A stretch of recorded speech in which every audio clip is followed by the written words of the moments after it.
Lo que hacemos los asesores inmobiliarios es guiar a las personas a tomar la acción en el proyecto inmobiliario que más se perfila a su necesidad. ¿Cuántos inversionistas nos han llamado a nosotros diciendo, es que tengo $50,000 y quiero comprar en Miami o en el downtown? Eso no existe, señores. Nosotros nos tenemos una propuesta y es que siempre le vamos a decir a los inversionistas lo que no quieren escuchar.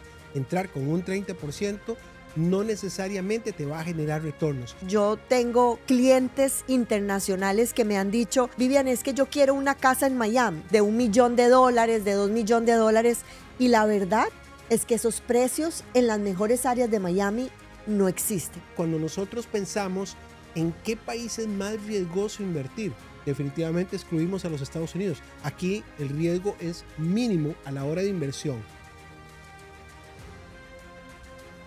Bienvenidos a un episodio más de nuestro podcast, El Poder de Dos. Y me encanta porque el tema de hoy es los 5 errores más comunes que cometen los inversionistas al invertir y cómo evitarlos. Y aquí, Ale, hay un tema sensible porque nosotros atendemos no solo clientes nacionales, que para un cliente nacional es más fácil no cometer errores, aunque también este podcast le va a ayudar, pero para un cliente internacional es la vida, se juega la vida en su inversión al cometer estos errores. Claro, muchas de las personas que están invirtiendo, de hecho, ya están acostumbrados a este tipo de tráfico de dinero, ¿no?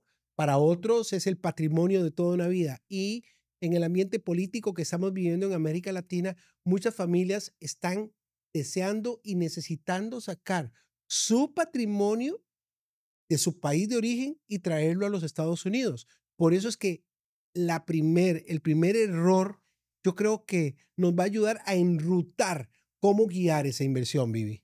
Y el primer error del que vamos a hablar el día de hoy es no investigar antes de invertir, antes de ir a conquistar ese terreno o ese lugar donde tú vas a poner tus activos, que es muy importante tanto en la parte familiar, económica, financiera, es muchas veces sus ahorros o el ingreso de muchos años, una construcción de activos. Pareciera como lo más elemental, ¿verdad? Pero resulta ser que a veces en lo más elemental es donde fallamos. Es simplemente dar una estudiada a dónde vamos a invertir, por qué invertir en la Florida y específicamente por qué invertir en Miami o en Orlando, puede ser. Y entonces cuando hablamos de Miami hay que investigar las zonas, hay que investigar qué es Miami, qué es Brickell, qué es el downtown, qué es lo que estos dos mercados inmobiliarios nos están ofreciendo, qué tipo de propiedades, para qué están diseñadas, Vivi, estas propiedades. Y es lo primero que nosotros recomendamos y de hecho la guía que nosotros le damos a los inversionistas es una guía muy completa, Ale. Claro. Porque qué mejor que una persona que está en el área te pueda ir te pueda ir recomendando ese paso a paso para tu inversión, ¿no? Exactamente. Yo creo que lo que hacemos los asesores inmobiliarios es guiar a las personas a tomar la acción en el proyecto inmobiliario que más se perfila a su necesidad. ¿Cuál es la necesidad? ¿Por qué quiere invertir? Es algo muy importante, pero también tenemos que definir primero qué es lo que quiere. Una casa, un apartamento. Hay que entender muy bien qué es lo que ofrece el mercado. Por ejemplo, Brickell y el Downtown hoy nos presentan torres de apartamentos diseñados específicamente para renta corta, renta larga y en algunos casos pueden vivir en la propiedad. Es que hay que tener muy claro qué es lo que hay en el mercado. Hay muy buenos proyectos con excelentes desarrolladores, que yo creo que es uno de los aspectos en los que más énfasis hacemos nosotros, Vivi. En este primer punto se involucran muchos subtemas, si lo podemos ver de esa manera. Por ejemplo, yo tengo clientes internacionales que me han dicho, Vivian, es que yo quiero una casa en Miami. Búscame una casa en Miami, por ejemplo, de $1 millón, de $2 millones. Y la verdad es que esos precios en las mejores áreas de Miami no existen. La realidad es que si tú quieres una casa de menos de $2 millones, vamos a estar hablando de áreas alejadas como aproximadamente 40 minutos de las mejores áreas como el Downtown, Brickell, South Beach. Y eso es un tema de información, de investigar no solo qué es lo que vas a escoger, sino qué será lo más rentable para el presupuesto con el que yo cuento el día de hoy. Y es que ese es otro detalle muy importante. O sea, cuando vamos a definir la propiedad, tenemos que entender el para qué queremos esa propiedad. O sea, si es una propiedad que yo la quiero vivir, entonces tenemos que entender muy bien que una cosa es una propiedad para vivir y otra muy diferente es una propiedad que yo la quiero para obtener retornos de ella. ¿Ok? Por eso es que Miami y el downtown están en el mejor momento, porque tenemos muchas propiedades para el tema de retorno de inversión, de retornos a través de renta corta o de renta larga. Y además de eso, como es un área en expansión, en crecimiento, la revalorización de las propiedades juega un papel fundamental en el retorno de la inversión. Así que si estás pensando invertir en la zona más caliente de toda Florida, como lo es Miami, no olvides este primer error. Segundo error, dejarse llevar por las emociones y no por los números. Y definitivamente, Ale, eso es una realidad. Atendemos y asesoramos a muchos inversionistas que vienen con una perspectiva errada de la realidad del mercado norteamericano. Vivi, ¿cuántos inversionistas nos han llamado a nosotros diciéndonos, es que tengo $50,000 y quiero comprar en Miami o en el downtown? Eso no existe, señores. El presupuesto mínimo para un apartamento en Downtown y Brickell, que son las mejores áreas de Miami, vamos a estar hablando de unos $150,000, $200,000 y dependiendo del proyecto, porque tenemos proyectos en preconstrucción y proyectos ya terminados. Y esto se debe a una sencilla razón, Vivi, y es porque todos los proyectos en preconstrucción te van a pedir el 40% del valor de la propiedad. Ojo, muy importante. Entonces, la persona tiene que tomar ciertas medidas y saber y tocarse la billetera para saber cuál es su capacidad para dar ese down payment del 40%. Y la buena noticia es que ese 60% del valor total de la propiedad puede ser apalancado con un banco norteamericano. Pero vamos a deshilachar un poquito más ese 40% de down payment que mencioné al principio. Las desarrolladoras te van a pedir que des como señal de trato el 10%.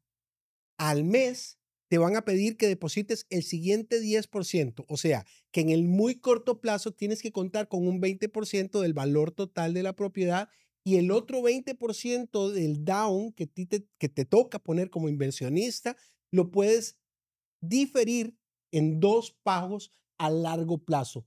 Uno es cuando, Vivi, el tercer pago. Vamos a ver, eso va a depender de cada proyecto y aquí es donde hablamos de la diferencia entre una preconstrucción, que a eso se está refiriendo Alejandro, o un proyecto terminado, ¿no? Entonces, en una preconstrucción, la cereza del pastel es que tienes lista de precio cero y además de eso puedes hacer el abono de ese down payment en pagos en diferentes momentos en el tiempo. Si la construcción ya está realizada y entramos en un proyecto nuevo de apartamentos aquí en Miami, el cierre normalmente se da entre un mes, 45 días y ahí sí tienes que entrar sí o sí con un 30%. Así que recapitulo. Si es un proyecto de preconstrucción, necesariamente tiene que entrar con un 40% del valor total de la propiedad, que es en pagos diferidos de un 10 y un 10 en el corto plazo y el otro 20% en 2 pagos diferidos a largo plazo. Si es un proyecto que ya está terminado, que es nuevo, pero que está ya terminado, entra con un 30% y eso lo tiene que tener prácticamente líquido y se apalanca con un banco el saldo que le queda en cualquiera de los 2 casos. Y bueno, Ale, yo creo que después vamos a estar hablando de los pasos para la inversión, pero ahorita el tema y en donde no me quiero desviar básicamente es: las compras son emocionales, lo que tiene sentido son los números y la realidad es que para que obtengas una rentabilidad en el presente de un proyecto en el que tú inviertas en Miami, es que nosotros siempre recomendamos que vayas más allá de un 40%. Si tú vienes y me dices, Vivian, yo quiero un retorno de inversión, la realidad con la que yo tengo que aterrizarte como inversionista es, si tú entras con el 30%, que es el mínimo que te permiten para una inversión de un proyecto ya construido, yo te voy a decir, posiblemente en esa mensualidad tú tengas que poner dinero mes a mes y es lo que no queremos. Si tú quieres que te quede para echarte en el bolsillo un retorno de inversión, tienes que avanzar con un 50%, diría yo, como mínimo. ¿Qué opinas? Y eso lo que estamos viendo es que estamos hablando de una realidad del mercado. O sea, siempre nosotros nos tenemos una propuesta y es que siempre le vamos a decir a los inversionistas lo que no quieren escuchar. Entrar con un 30% no necesariamente te va a generar retornos. Arriba de un 40 y hasta un 50% en la inversión de un proyecto inmobiliario vas a tener excelentes retornos. Por eso es que va a depender. Si es preconstrucción, vuelvo a retomar el tema, si es preconstrucción o un edificio ya terminado, vas a tener características diferentes. En preconstrucción tienes lo que llamamos adicional de los buenos retornos que vas a tener a futuro, estás entrando en un proyecto con precio de lista cero. ¿Qué es esto? Que como el proyecto todavía no ha salido al mercado, tiene un precio sumamente conveniente y el que invierte hoy para entregar en el 2027 y 2028 está apuntando a la revalorización de su propiedad. Ahí es donde va a tener uno de los retornos más importantes en el corto plazo. O sea, invirtió hoy 2024, 2025, se le entrega el proyecto 2027, 2028 y se va a ganar todo este gap de tiempo en plusvalía y un retorno de inversión a través de la revalorización. Entonces, las compras son emocionales. Hay buenos réditos en Miami. El mejor rédito que yo podría recomendar, que es el que acabas de decir, sí o sí va a ser la plusvalía en las propiedades. En Florida estamos hablando, y yo quiero ser conservadora, entre un 16 a un 20% de revalorización de las propiedades, lo cual en los países latinoamericanos eso no existe. Yo tengo casas de inversión en Costa Rica y en este momento la valorización de nuestras propiedades es ridícula y lo mismo pasa en Colombia, lo mismo pasa en Ecuador. Definitivamente dolarizar, diversificar el patrimonio en Estados Unidos, específicamente en Florida, es la cereza del pastel. Error número 3, no tener un plan claro de salida. Tener un plan claro de salida en un proyecto de inversión es de suma importancia porque lo que está en juego es nuestro dinero. Y esto es muy importante que lo tomes en cuenta. A la firma del contrato y poniendo el 10% del valor total de la propiedad, ya tú separas la unidad para ti. Pero aquí viene la buena noticia que tienes que tomar en cuenta. Aún y cuando ya pusiste el 10% y firmaste el contrato por ley de la Florida, tú tienes 15 días para rescindir del contrato si, llegado el momento, te arrepientes. Esa es la primera cláusula de salida que tú tienes en caso de que decidas no continuar con el proyecto. Y esto es importante, que cada inversionista debe tener claro las reglas del juego. Las reglas del juego están escritas en un contrato que él va a firmar y que él debe saber cuáles son los pros y los contra, porque puede haber una afectación si él quiere salirse el día de mañana de esta propiedad que ya se paró. Una vez que pasaron los 15 días de rescisión, el contrato queda en firme y si él se quiere retirar, va a perder el 10%. Por eso Y es eso es algo que no queremos de ninguna manera. Por eso la información es sumamente importante. Así que el firmar el contrato todavía tiene 15 días para pensarlo, para recibir, para revisar información.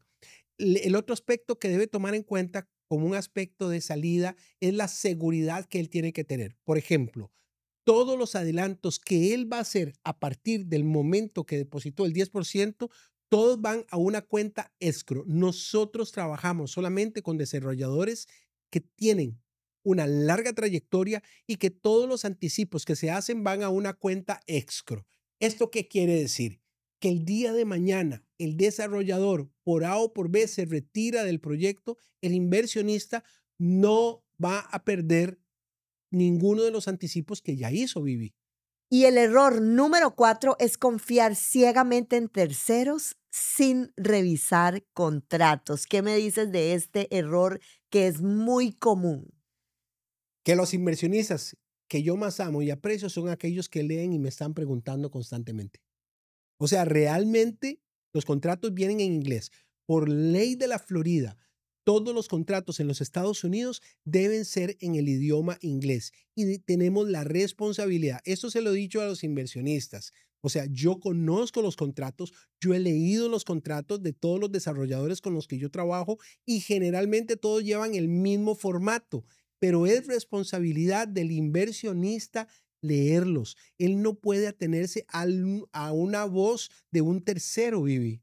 Y nosotros en el proceso de asesoría también tenemos los abogados idóneos que se pueden encargar de darles la explicación del contrato que ellos están firmando con un costo hasta de $300, muy económico.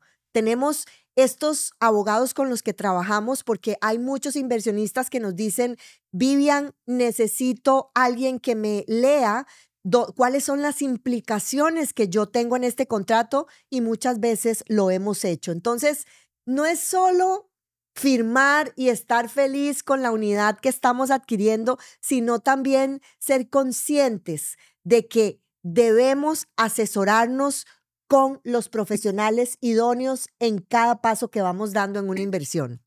Y el quinto error, para terminar, es invertir sin entender los riesgos. Riesgos en activos financieros, riesgos en propiedades inmobiliarias. En la inversión siempre va a haber un riesgo.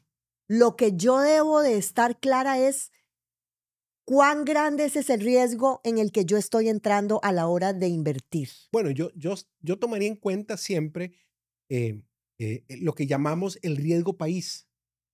Y definitivamente los Estados Unidos es un país de muy bajo riesgo, tanto por su legislación como por la estabilidad del país. Entonces, cuando nosotros pensamos en qué país es más riesgoso invertir, definitivamente excluimos a los Estados Unidos. Aquí el riesgo es mínimo a la hora de inversión por muchas razones. Como lo mencioné hace un momento, número 1, la legislación. Número 2, la revalorización de las propiedades. Y número 3, la riqueza de este país se ha construido a través del desarrollo de activos en inmuebles y bienes raíces, Vivi. Y otro riesgo con el cual podemos, digamos, pensar a la hora de invertir aquí en Estados Unidos también es, como ya lo dijiste, Ale, ¿con qué desarrollador estamos trabajando? ¿En manos de quién estamos poniendo nuestro dinero? Y por eso una de las decisiones que nosotros tomamos en esta carrera de real estate es trabajar con desarrolladores de más de 30 años de trayectoria, con desarrolladores que no han construido 1 o 2 proyectos, sino por encima de 60, 80 proyectos y que la duración máxima en lo que se han atrasado para la entrega de un proyecto han sido 6 meses, lo cual es un gap muy bajo. Así que nuestra recomendación para no cometer esos 5 errores que cometen los inversionistas, y yo creo que es la principal, es búscate asesores inmobiliarios idóneos y profesionales en cada área, ¿no? Por ejemplo, nosotros nos especializamos en clientes internacionales porque conocemos la parte tributaria, tenemos los abogados de migración, tenemos el contador público autorizado, tenemos los bancos y los proyectos. Así que, ¿qué esperas para invertir en Miami? Y quiero terminar con esta frase: las inversiones no son una carrera de 100 metros planos, las inversiones son una maratón. Si te gustó este episodio de los 5 errores más comunes, no olvides suscribirte a nuestro canal, activa las notificaciones y nos vemos en el próximo podcast.